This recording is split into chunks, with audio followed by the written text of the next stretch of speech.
ಭೇಟಿಯಾಗಿದ್ದೀವಿ. Rajendra sir, ನಾವು ಜೊತೆ ಶಾಸಕರು ಕೊಂಡರೆಡ್ಡಿ ಅವರು, ಬಸವಂತಪ್ಪ. ಅದೇನು ರೂಟೀನ್ ಆಗಿ ನಮ್ಮ ರಾಜ್ಯದ ರಾಜಕೀಯ ಪ್ರಶಸ್ತ ಸನ್ನಿವೇಶ ಚರ್ಚೆ ಈಗ ಆಗಿರುವಂಥದ್ದು, ಮುಂದಾಗುವಂಥ ಬಗ್ಗೆ ಚರ್ಚೆ ಮಾಡಿದ್ವಿ. ನಾವು ಕೆಲವು ವಿಚಾರಗಳನ್ನ ಅವ್ರ ಗಮನಕ್ಕೆ ತರುವಂಥ ಪ್ರಯತ್ನ ಮಾಡಿದ್ವಿ. ಅವರು ಕೆಲವು ಸಲಹೆಗಳನ್ನು ಕೊಟ್ಟಿದ್ದಾರೆ ಏನು ಮಾಡಬೇಕಂತ. ಸೊ ವೇಟ್ ಮಾಡೋಣ. ಇವತ್ತು ಅವರು ಕೂಡ ಬೆಂಗಳೂರಿಗೆ ಹೋಗ್ತಾ ಇದ್ದಾರೆ. ಖಂಡಿತವಾಗಿ ಗೊಂದಲಗಳ ಬಗ್ಗೆ ಅವ್ರ ಗಮನಕ್ಕೆ ತರುವಂಥ ಪ್ರಯತ್ನ ಮಾಡಿದ್ದೀವಿ. ಆದಷ್ಟು ಬೇಗ ನಿರ್ಣಯ ಮಾಡ್ತೀವಿ ಅಂತ ಹೇಳಿದ್ದಾರೆ. ಹಿಂದೂ ಕೂಡ ಬಂದಾಗ ಹೇಳಿದ್ವಿ, ಇದೇನು ಹೊಸದೇನಲ್ಲ. ಹಿಂದೂ ಕೂಡ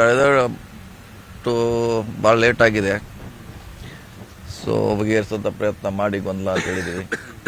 ಖಂಡಿತ ಬೇಗ ಇತ್ಯರ್ಥ ಮಾಡ್ತು ಅಂತ ಹೇಳಿದ್ದಾರೆ. ಯಾವಾಗ ನಿರೀಕ್ಷೆ ಮಾಡ್ಬೋದು ಅಂತ ಅವ್ರು ಹೇಳೋ ಪ್ರಕಾರ ಫಸ್ಟ್ ಟೈಮ್ ಹೇಳಿದ್ದಾರೆ.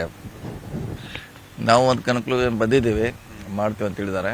ಅದು ಯಾವಾಗ ಅಂತ ಹೇಳಲಿಕ್ಕಾಗಲ್ಲ, ಆದಷ್ಟು ಬೇಗ ಅಂತ ಹೇಳಿದ್ದಾರೆ ಅಷ್ಟೇ. ಬಜೆಟ್ ಆದ್ಮೇಲೆ ಏನಾದರೂ ನಿರೀಕ್ಷೆ ಗೊಂದಲ ಆಗಬಾರ್ದು. ಪದೇ ಪದೇ ಆಗುವಂಥ ಹೇಳಿಕೆಗಳು, ಅಧಿಕಾರದ ಗೊಂದಲ ಇವೆಲ್ಲ ಆಗಬಾರ್ದು. ಇದಕ್ಕೆ ಪೂರ್ಣ ವಿರಾಮ ಹಾಕಬೇಕು ಅನ್ನೋದು ಕಾರ್ಯಕರ್ತರು, ಶಾಸಕರು, ಮಂತ್ರಿಗಳು, ಎಂಟೈರ್ ಪಾರ್ಟಿ ಅದ್ರ ಬಗ್ಗೆ ಕಾದು ನೋಡ್ತಾ ಇದೆ.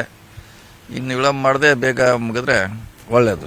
ಬಜೆಟ್ ಅಧಿವೇಶನ ಆದ್ಮೇಲೆ ಏನಾದರೂ ಚೇಂಜಸ್ ಬಗ್ಗೆ ಅಂತ ಏನು ನಾವು ಹೇಳ್ತಾ ಇಲ್ಲ. ಗೊಂದಲ ಏನಿದೆ, ಗೊಂದಲ ನಿಲ್ಬೇಕು. ಚೇಂಜಸ್ ಬಿಡೋದು ಮಾಡೋದು ಅದು ಬೇರೆ ವಿಚಾರ. ಗೊಂದಲಕ್ಕೆ ಪೂರ್ಣ ವಿರಾಮ ಹಾಕಬೇಕು. ಅದು ಯಾವ ರೀತಿ ಹಾಕ್ತಾರೋ ಅದು ಅವ್ರಿಗೆ ಬಿಟ್ಟದ್ದು.